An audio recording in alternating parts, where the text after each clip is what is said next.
Hi, my name is Hala, and today I will be walking you through how to use the inbox and the discussion. The first thing you're going to want to do is click on the name of your course, and at the top here, you're going to see the inbox and the discussion. If you click on the inbox, this is where you will be able to send messages to individual students and receive messages from individual students. As you can see here, I have a message from Paul Smith regarding attendance, and his message is in here. So this is the message that he sent, and this is the message that I replied to him with.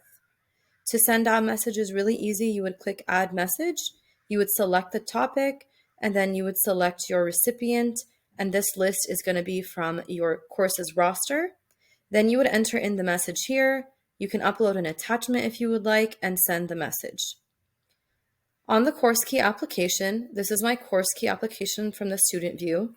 The student will click on their CourseKey application, scroll down, and at the bottom here, they're going to see two options, Message Instructor or Class Discussion.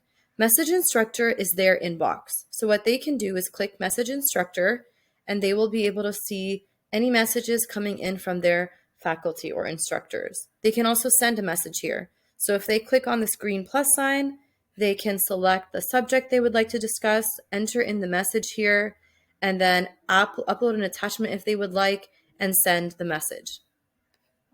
What they also have is the class discussion, and the class discussion corresponds to your class discussion. So if you click on class discussion, this is going to be a group chat with all the students and faculty who are in the course. So it's going to be everyone in one thread here, and you have the ability to send messages from your side and also to attach documents or photos. And then your student can actually, on the CourseKey application, click on class discussion, and he can add to the thread by sending a message here. Let us know if you have any questions. Thank you.